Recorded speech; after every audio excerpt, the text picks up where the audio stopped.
আসসালামু আলাইকুম। হিন্দু ভাই ও বোনদেরকে জানাই নমস্কার। অন্যান্য ধর্মের জাতি ভাই ও বোনদেরকে জানাই আদাব। আমি তান্ত্রিক বড়ু। আজকে প্রেমিকা বশীকরণ নকশা কিভাবে আপনি আপনার প্রেমিকাকে বশীকরণ করবেন, তাকে দূর থেকে আপনার প্রেমে পাগল করবেন, কোনো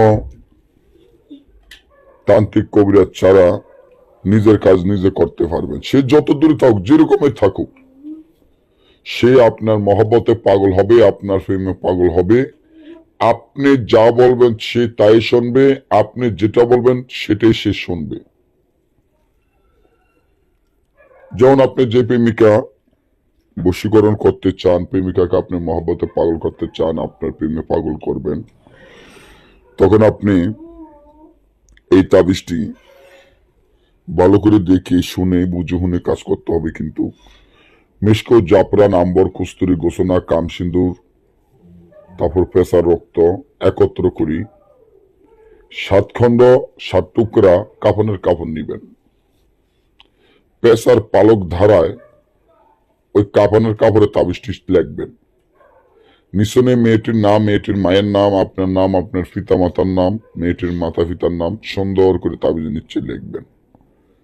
লেখার পর এই তাবিজটিকে, একটি জাগৃত মন্ত্র আছে, মন্ত্রটি পরে তাবিজটি জাগৃত করে নেবেন। অনেক সময় আপনারা তাবিজ জাগৃত করেন না, আপনাদের কাজ হয় না। তাবিজ যদি জাগৃত না করেন, আপনি যদি ঘুম যান আর আপনাকে কেউ যদি না জাগায়, তাহলে কি আপনি ঘুমিতে উঠবেন? তো ওই তাবিজগুলো এরকম, আপনি যখন জাগৃত করে দিবেন, তাবিজটি যখন আপনার হাতের মধ্যে লড়াচড়া করবে, তখন আপনি মনে করবেন তাবিজটি জাগৃত হয়ে গেছে। এইবার এই তাবিজটি আপনি সুগন্ধি তেল ধারায় আস্তে আস্তে আগুনে জ্বালান। জ্বালানোর 6 ঘন্টার মধ্যে দেখবেন ওই মেয়ে প্রেমিকা আপনার বশীকরণ হয়ে গেছে। সে যেখানে থাকুক, আপনার মহব্বতে পাগলে আপনার কাছে ছুটে আসতে বাধ্য হবে। আর যদি না বোঝেন বা আমাদের থেকে কাজ করাতে চান, তাহলে আমাদের স্ক্রিনে দেওয়া নম্বরে যোগাযোগ করে কাজ করে নিতে পারেন। আজকে এই পর্যন্ত। আপনারা সবাই যেন নামে অসুস্থ আমার জন্য দোয়া করবেন। সবাই ভালো থাকবেন। ধন্যবাদ।